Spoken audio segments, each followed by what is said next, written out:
Good morning, Mumbai. Guys, it's always amazing to talk to an audience, but it's altogether a different feeling when you get to open a TEDx event. And my wife still refuses to believe that I'm doing this right now, right here. So I'm going to take this back as proof. It's like, what really do you do worth enough for them to invite you to speak at a TEDx event? Well, we're about to find out. So great ideas backed by great execution is just for a second, absorb this, feel this, and see the potential of this. Now I can talk about it for the next 15 minutes. Or better still, don't we all love the easy shortcut? Can I give it to you in one slide, one single statement that defines, that unlocks every single door of possibilities in your life? That one single mantra that will change your life forever. When the clicker works.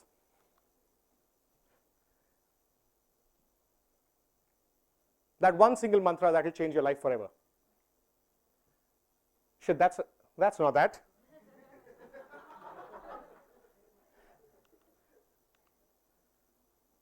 Yeah, there it is again. So we'll come to the mantra. Hold on to that, because of course, otherwise you'd not want to listen to me for the next 15 minutes. So we'll hold on to the mantra, and we'll come back to that, and the real one, not this one this time. But great ideas backed by great execution. Let me briefly touch upon the fact, what in this sentence to you are the key operatives? Ideas and execution, aren't they? Now, the human mind always looks at a sentence like that, right? So the two things that stand out there are the ideas and the execution.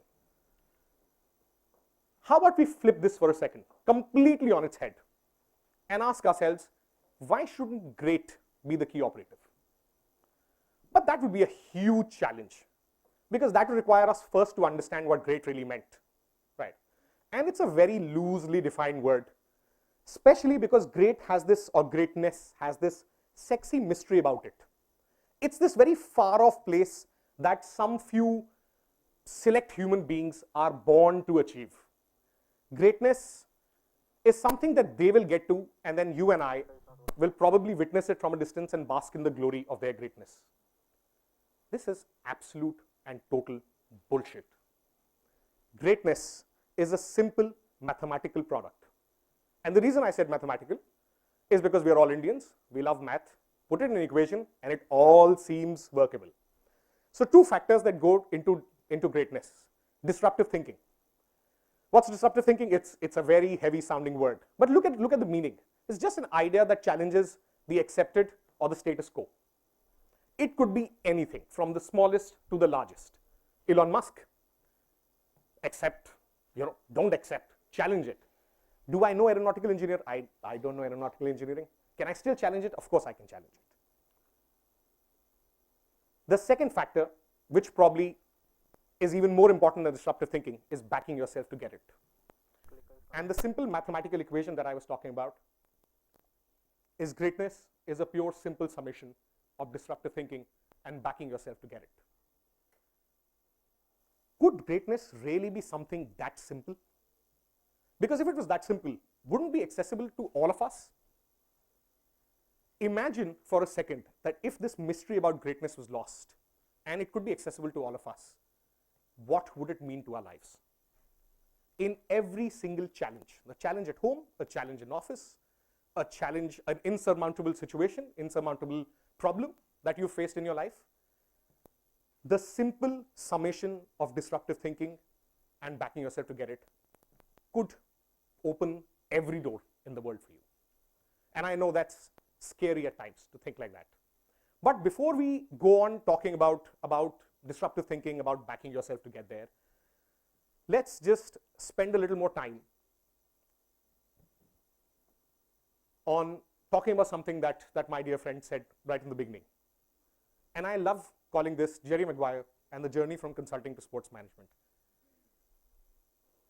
Before I start this, let me tell you that every time I look at what I do, I think to myself, and I go back to the movie I saw as a kid. By the way, for any of you who don't know what Jerry Maguire is, it's that super movie where Tom Cruise looks all dapper and just made the sports agent more sexier than he ever was. The only discount that I have to, or thing that brings me back to earth, is my wife telling me, Varun, it's all great, the work is great, but you probably don't look like Jerry Maguire at all. But the journey from consulting to sports management.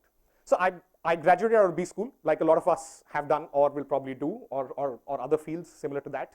And I was in a career which was ideal. I was set for life. I could see the entire journey. I could see what I'd be doing at 30, which is what I am now.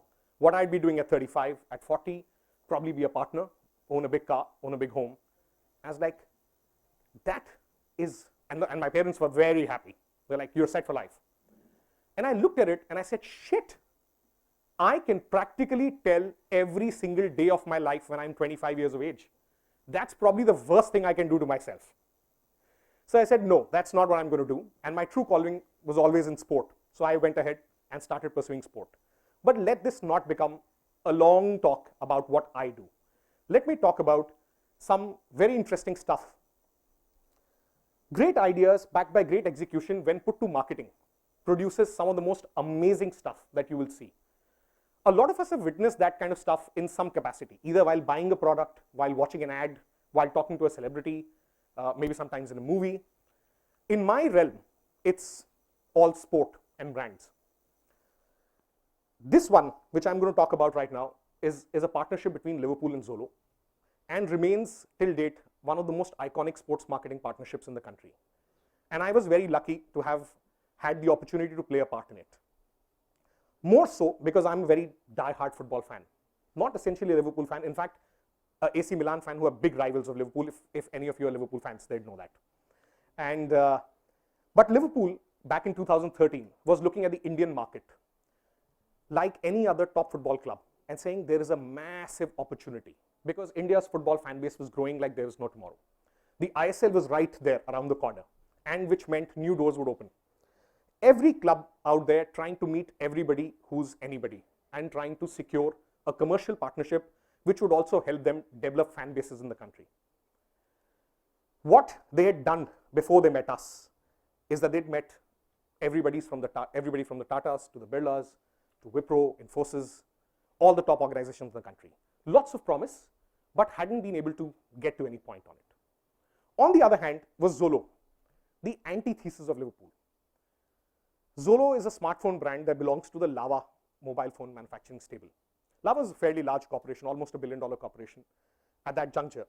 And they were launching a separate brand called Zolo, which is to be positioned slightly more premium. I know a lot of it will be marketing lingo, which pardon my using the marketing parlance in that. But so Zolo was about to get launched at that time. And Lava asked us, saying, which celebrity should we sign for this? And I drew up a simple comparative chart. You remember Match the Following from when we were children? And I listed down all the celebrities and the 30 mobile phone brands that existed in the country at that time, which I think now is somewhere around 45. And I said, can you yourself, you're in the business, can you do the Match the Following and tell me which one's endorsing which one? And the answer was no, because I think we probably got to 5, and then we said, shit, we don't know any other, and we have no memory of who's endorsing what.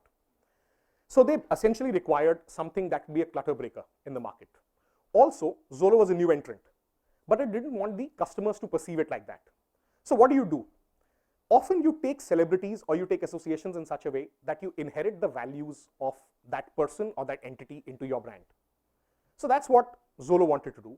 And we brought Liverpool and Zolo together to form this amazing partnership. I don't know how many of you watched the Football World Cup, last Football World Cup, but if you did, you would have seen tons of these commercials from Zolo with Luis Suarez, Raheem Sterling, all gibberish to somebody who's not a football fan, all great names to somebody who's a football fan. And back then they were all playing for Liverpool. Before one went to Barcelona, one went to now went to Manchester City, and this amazing partnership happened. It was the first ever commercial partnership by an EPL club that was brokered by an agency in the country, and had never been done before. During this journey, my bosses, the industry, a lot of the stakeholders involved themselves, thanks to traditional wisdom, tried to talk us out of it. And that's where the element of backing yourself comes in.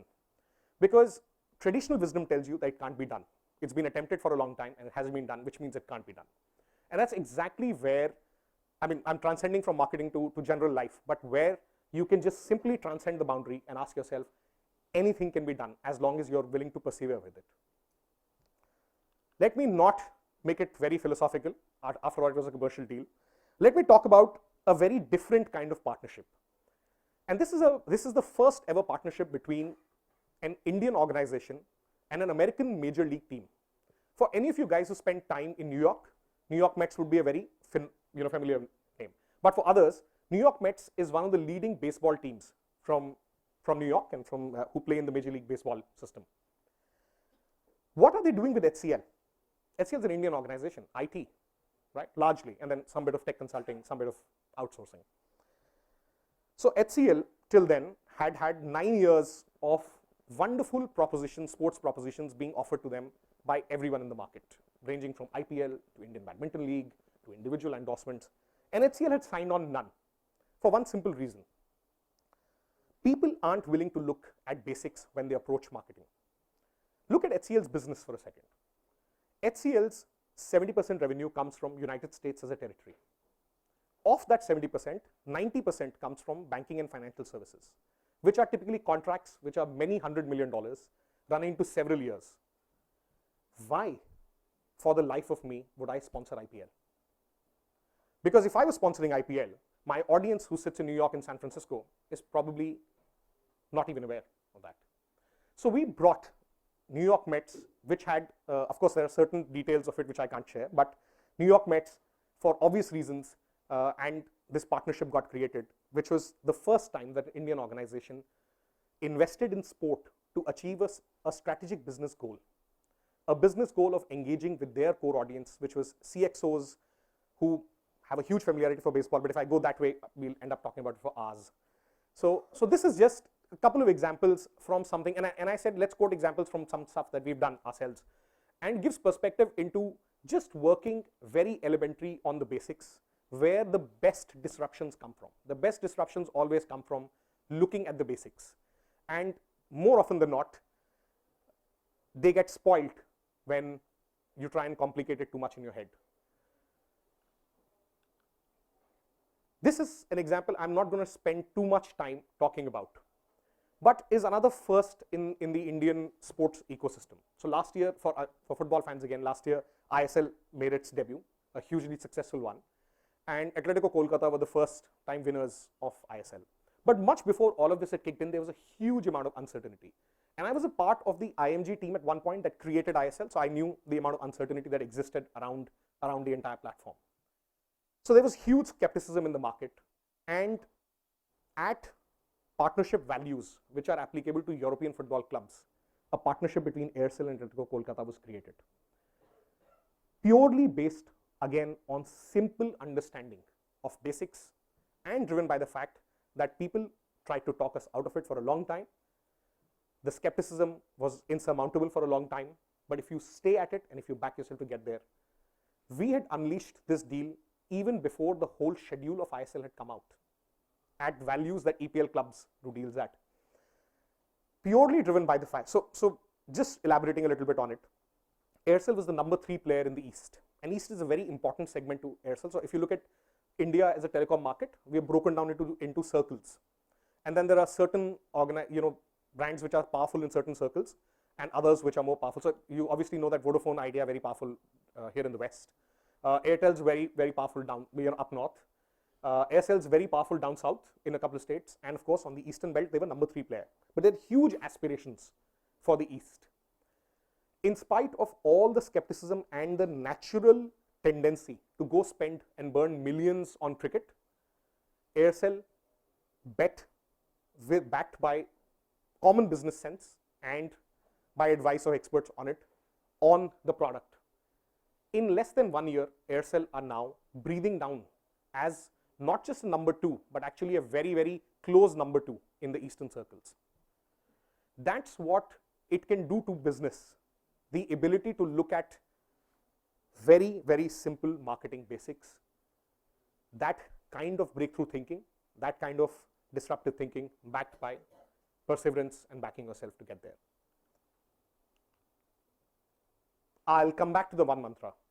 I know it's not as exciting as the first one, but Apply disruptive thinking and backing yourself to anything, absolutely anything in your life, and see the great results it produces. And that's why it's greatness. Thank you so much.